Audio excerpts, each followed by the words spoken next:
RT admission 2026-27 उद्याला पालकांना SMS आले किंवा अलॉटमेंट चेक केल्यानंतर पालकांची पुढील प्रोसेस काय असणार आहे, म्हणजे पालकांना नेमकं काय करायचं आहे, पुढील स्टेप कशा असणार आहे आणि यामध्ये जे पालकवर्ग आहे यांच्या कमेंट्स आलेल्या आहे की उद्याला अलॉटमेंट म्हणजे SMS किंवा आम्हाला जर समजलं की आमच्या मुलाचा नंबर लागलेला आहे तर आम्हाला पुढील प्रोसेस काय करायची आहे. तर बघू शकता संपूर्ण टाइम टेबल यामध्ये दिलेला आहे. 10 तारीख म्हणजे उद्याला मॉर्निंग सेशनमध्येच समजा यावेळेसच आपल्याला अलॉटमेंट हे माहिती पडून जाणार, SMS सुद्धा येणार आणि साईटसुद्धा सुरू होऊन जाणार. त्यानंतर 10 तारीख ते 20 तारखेच्या मधात तुम्हाला तुमचा जोही प्रवेश आहे निश्चित करायचा आहे. तर पुढील प्रोसेस आता आपण या व्हिडिओमध्ये बघणार आहे. बघू शकता. तर आता पुढील जी प्रक्रिया असणार आहे ही पडताळणी प्रक्रिया असणार आहे.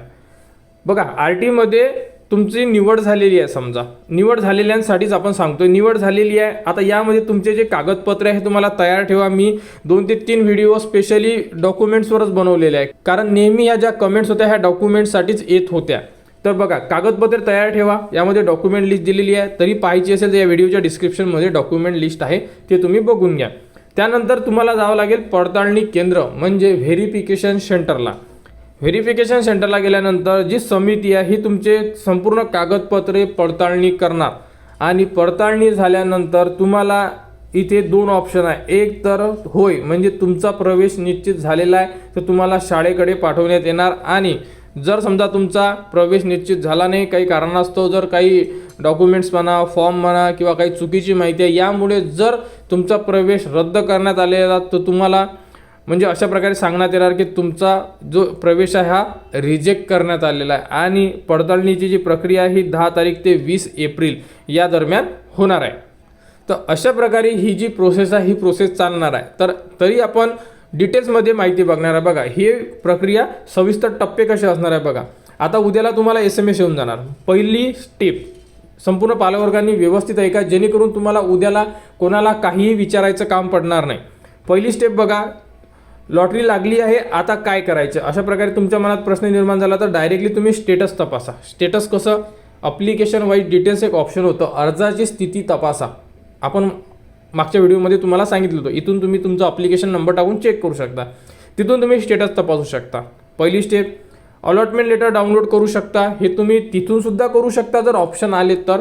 अदरवाईज तुम्ही लॉग इनमध्ये गेल्यानंतर तुम्हाला ॲडमिट कार्डचं ऑप्शन दिलेलं आहे सबमिशनच्या बाजूला, 5व्या नंबरचं ऑप्शन आहे ते बहुतेक ते, तिथून तुम्ही डायरेक्टली अलॉटमेंट डाउनलोड करू शकता आणि तुम्हाला SMS येऊ शकतो. परंतु SMSच्या भरोशावर 100% बसू नका, कारण की तुमच्या मोबाईलमध्ये जर रिचार्ज नसेल, तुमचं इनकमिंग बंद झालं असेल तर तुम्हाला SMS सुद्धा येत नाही. त्यामुळे काळजीपूर्वक आपली जी प्रोसेस आहे ही स्वतःसुद्धा चेक करणं गरजेचं राहणार आहे. ठीक आहे. हे झाल्यानंतर आता पहिला टप्पा बघा, अलॉटमेंट लेटर मिळून जाईल तुम्हाला. हे आपल्याला साईडवरून डाउनलोड करायचं आहे आणि अलॉटमेंट लेटर हे इम्पॉर्टंट आहे.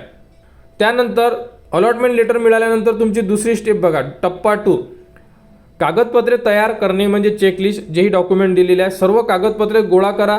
जन्म दाखला, रहिवासी पुरावा, उत्पन्नास दाखला, या प्रकारे जेही डॉक्युमेंट लिस्ट दिलेली आहे आपण, ही डॉक्युमेंट लिस्ट तुम्ही तयार करून घ्या. तिसऱ्या टप्प्यामध्ये काय करा म्हणते तो, पडताळणी केंद्रावर जाणे.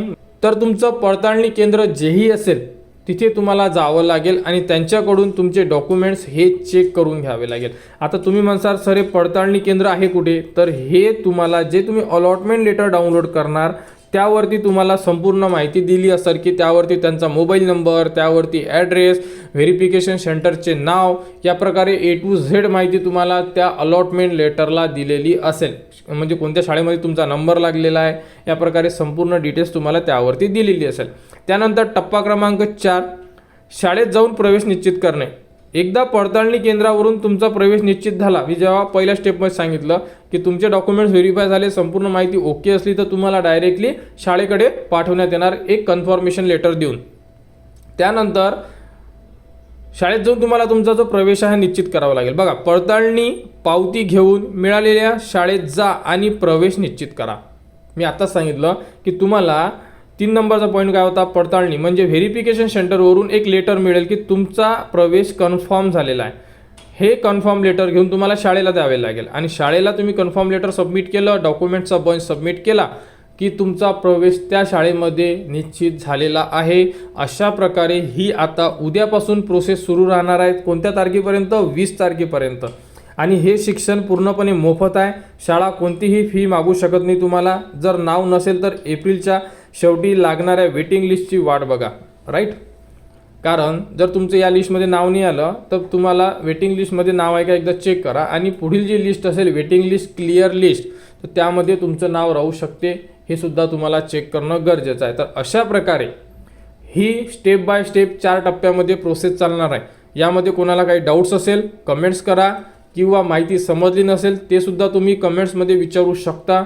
माझ्याकडून जेवढे प्रयत्न होईल तेवढ्या कमेंट्सवर मी तुम्हाला उत्तर देण्याचा प्रयत्न करतो. त्यामुळे पालकांनी आता गोंधळून जाऊ नये. बाकी व्हिडिओ आहेत ज्यावरती चुकीची माहितीसुद्धा येत आहे, आम्हीसुद्धा बघितलेलं आहे. चुकीची माहिती ऐकू नका. जे पालकवर्ग आपल्या व्हिडिओ बघून जर आतापर्यंत आलेले असेल तर त्यांना 100% खात्रीशीर माहिती आपल्या चॅनलवर देणे सुरू आहे, आणि कोणाचीही फसवणूक होणार नाही. अशा प्रकारे संपूर्ण माहिती आपण पालकांपर्यंत पोहोचवतोय. त्यामुळे घाबरण्याचं कारण नाही आहे कोणत्याही पालकवर्गांना. फक्त एकच आहे की हिंमत ठेवा, कारण की यामध्ये 1,14,833 विद्यार्थी सिलेक्ट करण्यात येणार आहे आणि फॉर्मची संख्या 2,88,000 आहे. त्यामुळे आपला नंबर लागेलच असं नाही आहे, कारण की 1,14,000 आणि 2,88,000 याचा डिफरन्स जर तुम्ही काढला तर जवळपास 1,60,000 विद्यार्थ्यांचा नंबर लागणार नाही आहे. ठीक आहे, यामध्ये अशा प्रकारे ही प्रोसेस चालणार आहे. काही अडचण असेल कमेंट्स करा. भरपूर पालकवर्गांच्या कमेंट्स आल्या होत्या की सर आता पुढील प्रोसेस काय असेल, अलॉटमेंट लेटर कुठून मिळणार, अलॉटमेंट लेटर मिळाल्यानंतर व्हेरिफिकेशन सेंटर कुठून शोधायचं, सगळं तुम्हाला आपल्या चॅनलवर माहिती देणे सुरू आहे. अलॉटमेंट लेटर तुम्हाला साईडवरून मिळेल. अलॉटमेंट लेटर मिळाल्यानंतर व्हेरिफिकेशन सेंटरचा ॲड्रेस त्या अलॉटमेंट लेटरवर असेल. अलॉटमेंट लेटरसोबत संपूर्ण डॉक्युमेंट्स घेऊन व्हेरिफिकेशन सेंटरला जा. व्हेरिफिकेशन सेंटरवरून कन्फर्म करून घ्या. कन्फर्म झालेले डॉक्युमेंट्स शाळेला सबमिट करा आणि तुमचा प्रवेश संपला, म्हणजे तुमची ॲडमिशन झाली. अशा प्रकारे प्रोसेस आहे. कोणाला डाऊट्स असेल कमेंट्स करा. RT संपूर्ण अपडेट आपल्या चॅनलवर देणे सुरू आहे आणि पुढील अपडेटसुद्धा देण्यात येणार. त्यासाठी आपल्या चॅनलच्या कनेक्टमध्ये राहा, चॅनलला सबस्क्राईब करा व हा व्हिडिओ इतरांपर्यंत शेअर करा.